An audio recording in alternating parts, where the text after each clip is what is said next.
Selamat datang kembali di channel Ilham Daniel. Pada kesempatan kali ini, kita akan melanjutkan pembahasan mengenai light novel Tensei Shitara Selain Data Ken Part 5. Bagi yang belum mengikuti dari part sebelumnya, diwajibkan untuk menonton video part sebelumnya. Karena nantinya akan mengerti alur cerita light novel Tensei Shitara Selain Data Ken volume 11. Pada part ini kita akan diperlihatkan penaklukan Testarossa di bangsa barat dan teror Testarossa kepada demon Mizari.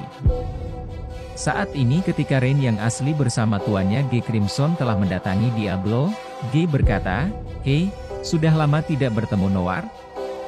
Dari awal sebenarnya kau sudah mengetahui itu adalah hanya klon dari Rain bukan?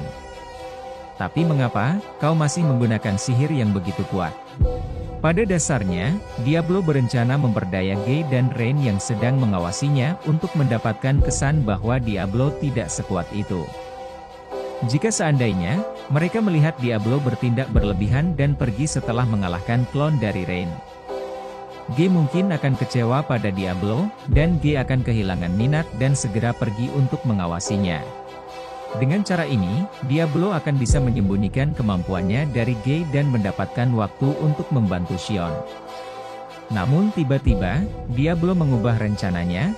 Diablo berpikir mungkin Rimuru sama ingin Xion dan Rangga bertarung melawan musuh yang kuat untuk mendapatkan pengalaman. Jika Diablo membantu Xion dan Rangga, maka itu akan bertentangan dengan kehendak Rimuru sama. Namun kenyataannya, apa yang dipikirkan Diablo adalah salah besar. Karena pada dasarnya, Rimuru tidak pernah berpikiran seperti itu. Tapi karena kesalahpahaman itulah, Diablo tidak akan perlu terburu-buru untuk kembali dan akan meladeni G untuk sementara. Dan pada saat ini, Diablo dan G pun saling berbincang-bincang. G bertanya, "Ngomong-ngomong, kenapa kau menunggu sampai sekarang untuk berevolusi? Apakah pandanganmu berubah karena slime itu?" Diablo menjawab, "Dia dipanggil Rimuru sama, tolong jangan panggil dia dengan sebutan slime." G pun menuruti Diablo dan mengulangi pertanyaannya, "Jadi alasan kenapa kau berevolusi adalah Rimuru ini kan?" Diablo menjawab, "Pertemuan dengan Rimuru sama sejauh ini sangat mengejutkan, apa yang telah dia capai benar-benar sesuai dengan namanya evolusi." Diablo pun menceritakan tentang Rimuru panjang lebar. Dan pada saat itu, G pun agak kesal dan menghentikan ocehan Diablo. G menyuruh Diablo untuk langsung ke intinya, dan Diablo menjawab, "Baiklah, aku akan mengatakannya secara ringkas. Para bawahan Rimuru sama juga telah meningkatkan kekuatan mereka dengan kecepatan yang luar biasa setiap hari. Dan karena itulah, aku terinspirasi oleh suasana seperti itu.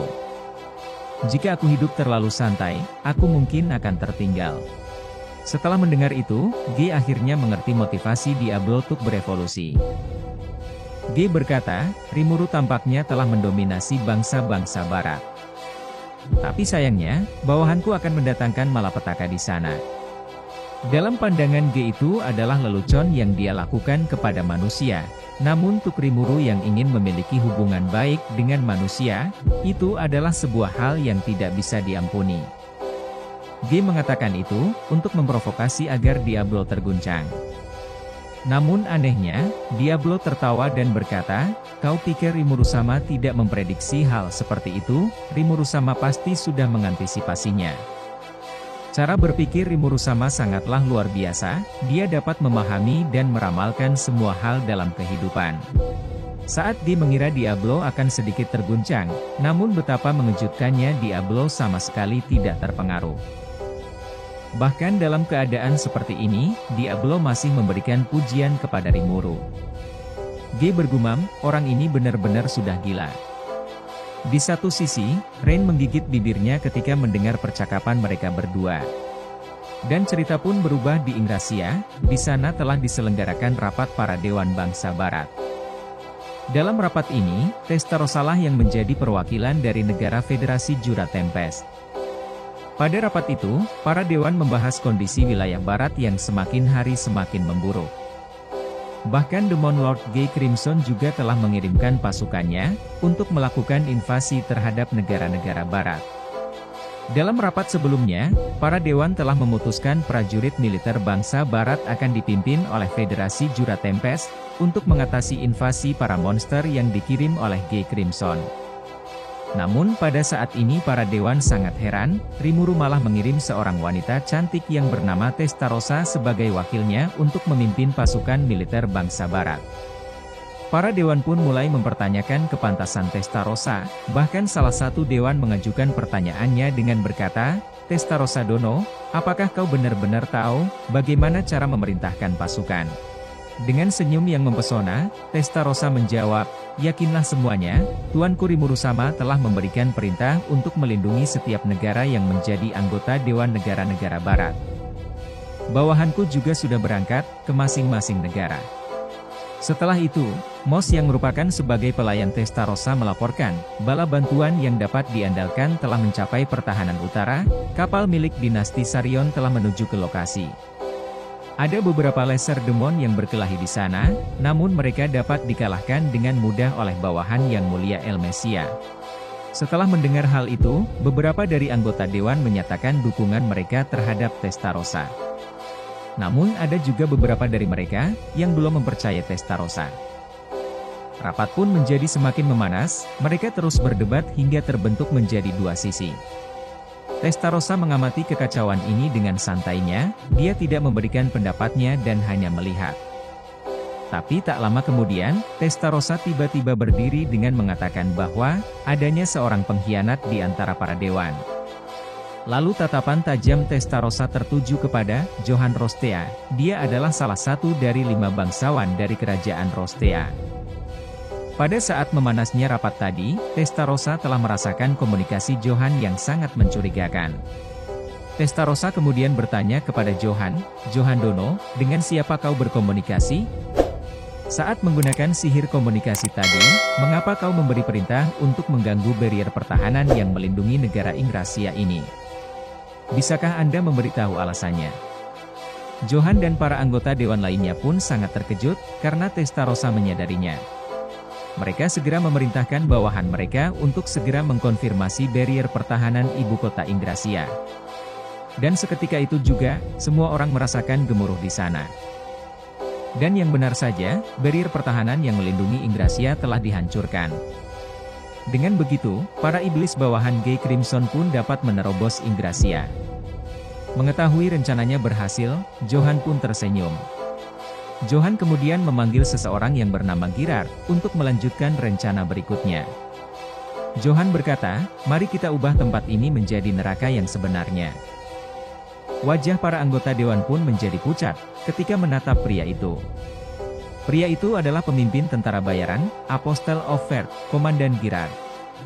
Dan pada saat itulah, para anggota dewan akhirnya mempercayai perkataan Testarossa. Namun setelah itu, Girard kemudian memerintahkan rekannya untuk mengaktifkan sihir pemanggilan. Sebuah gerbang muncul di sana, di balik gerbang itu muncullah seorang wanita yang memancarkan aura keputusasaan yang sangat luar biasa. Semua orang pun merasakan betapa berbahayanya orang itu, dan wanita itu adalah Demon Primordial Mizari, seorang iblis kuno bawahan Demon Lord G. Crimson. Di tengah keputusasaan semua orang, Johann terlihat sangat puas. Rencana Granbell yang diberikan kepadanya, telah berjalan dengan lancar. Bagi Granbell, dunia ini harus dikuasai oleh manusia. Mereka tidak ingin dikuasai oleh monster, meskipun itu adalah monster yang ingin hidup berdampingan dengan manusia seperti Rimuru. Sebelumnya Granbell telah membuat sebuah rencana bersama para bangsawan Rostea untuk membinasakan Rimuru. Yaitu dengan cara, mengadu domba Demon Lord Rimuru dengan Demon Lord G. Crimson. Johann diberikan misi untuk menyabotase pertahanan barrier Ingrasia. Dengan begitu para bawahan G. Crimson dapat membantai Ingrasia dan para dewan termasuk perwakilan dari Rimuru. Mereka semua akan mati di tangan bawahan G. Crimson. Dengan kematian bawahan Rimuru tersebut, Rimuru pasti akan murka dengan Demon Lord G. Crimson. Sehingga perang di antara mereka pun akan terjadi.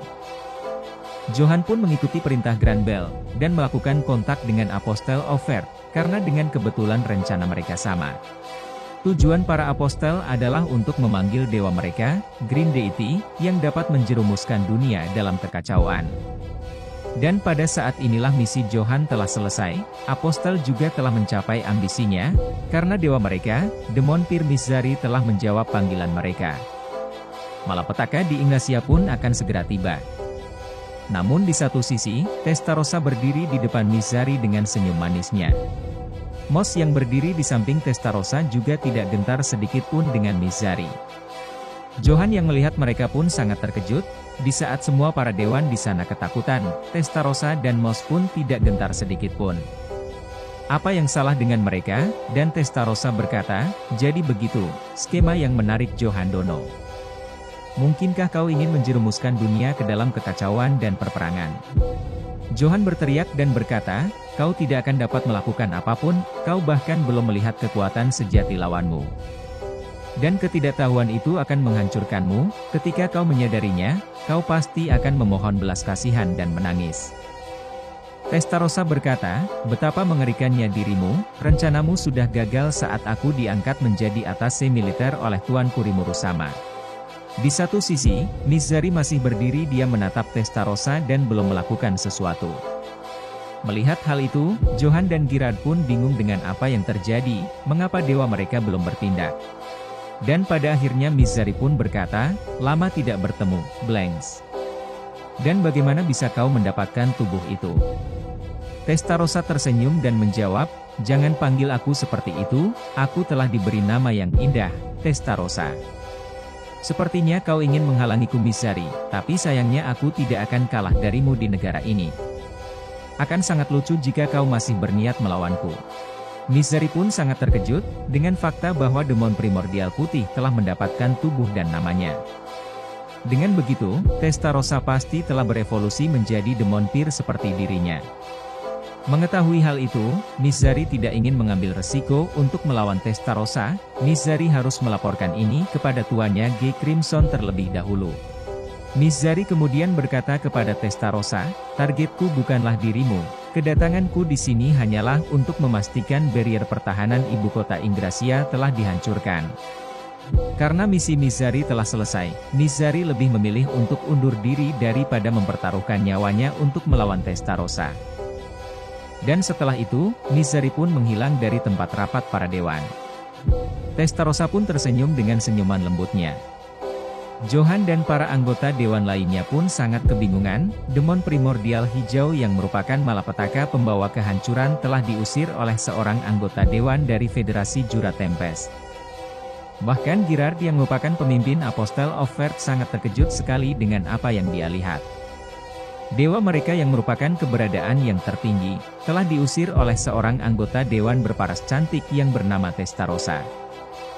Girard pun tidak menerima pernyataan ini, dia pun kemudian mengayunkan pedangnya ke arah Testarossa dengan kecepatan sangat cepat.